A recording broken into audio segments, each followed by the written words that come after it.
Hello. President Obama wiped away tears during an emotional speech in which he announced tighter gun controls in the United States. He'll introduce them using his executive powers as president. He said he was doing it that way because Congress had failed to act.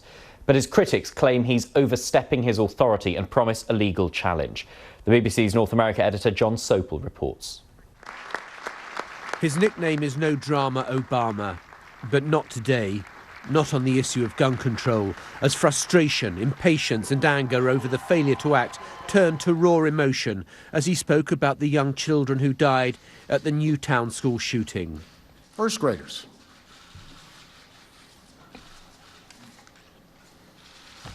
And from every family who never imagined that their loved one would be taken from our lives by a bullet from a gun.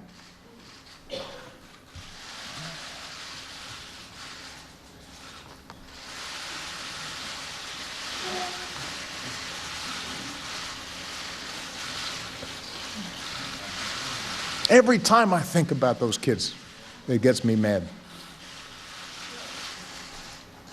And by the way, it happens on the streets of Chicago every day.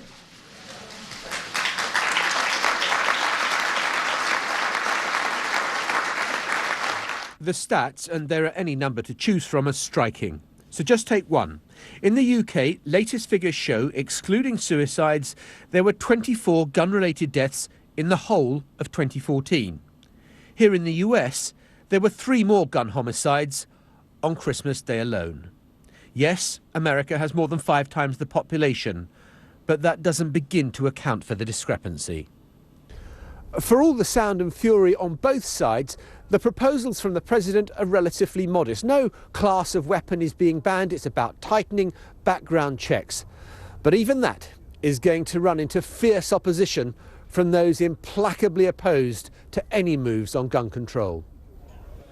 And sure enough, on the presidential campaign trail, Republican hopefuls have wasted no time in piling in. We don't beat the bad guys by taking away our guns. We beat the bad guys by using our guns. It's not constitutional, and I'm confident the courts will reject his attempts to do that. And there's an irony in all of this. The more the president threatens to move on gun control, the more it leads to a spike in sales for the gun dealers. December saw 38% more people trying to buy guns than a year ago. John Sopel, BBC News, Washington.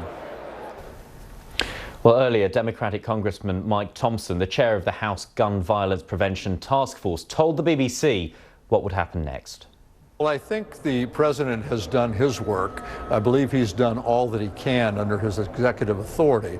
Now it's time for Congress to do our work. There needs to be more work done, and we should build on what the president has started. Will it stop the next tragedy? Nothing will stop the next tragedy. If you'll excuse the pun, there's no silver bullet in this area. The people who shouldn't have guns are always going to get them. There's always going to be tragedy, but this will help a great deal. If we can save some lives, it's certainly worth doing. And background checks, that's our first line of defense against people who shouldn't have guns, people that everybody agrees shouldn't have guns, criminals, the dangerously mentally ill, domestic abusers. It will help keep them from getting those guns. I'm heartened that he's done what he's done. He really, I think, put some wind in the sails of this effort to achieve gun violence prevention laws on the books. He can only do so much, and if he tried to overstep his boundaries, it would be challenged in the courts, it would be stopped. He's done all that he can do under his authority. Now it's time for Congress to do our work. Well, we can speak to Tim Smith, co-owner of Guardian Armory in Knoxville, Tennessee, and his colleague and manager Jim Dawson. Gentlemen, firstly, your reaction to President Obama's plans to tighten up gun ownership laws? I think all in all, quite a bit of what he actually is proposing makes sense. It actually positions gun stores to actually increase our revenue. And Jim, do you agree? Oh, I agree wholeheartedly. And I also think it will, in some respects, perhaps increase a little bit of safety by having people have to have a background check on each and every gun sold. There would be no private or black market transfer, or at least try to minimize it. You both seem to be broadly supportive of this. Do you think it will actually tackle the problem that he's setting out to deal with, i.e. to try and reduce the likelihood of these awful, fatal shootings that happen from time to time? I don't think it would. I don't think it will really stop any of that. I don't think you're really going to stop a lot of the shootings that are going on. I'm not talking about some of the more notorious ones, Sandy Hook, San Bernardino. The majority of the shootings are crime related, and this isn't really going to stop the criminals. They're still going to get guns illegally. So this is only going to be, in some respects, handcuffing legal gun sales. Tim, presumably in your business, you carry out the checks that are required by law.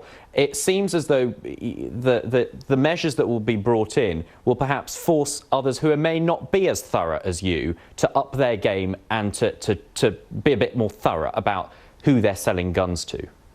Yeah, absolutely. I mean, from a licensed gun dealer, we are required to run a background check on all firearms. So if a person buys a firearm from a legitimate website anywhere in America and they have that gun, they must ship it to a licensed FFL dealer. And if they choose us, they come in, the gun is delivered here, and they fill out a 4473 background check. We have it ran, and before they're allowed to proceed with the firearm. OK, Tim Smith and your colleague there, Jim Dawson, joining us from Knoxville, Tennessee. Thank you very much. Thank you. I'm the leading state sponsor of terrorism.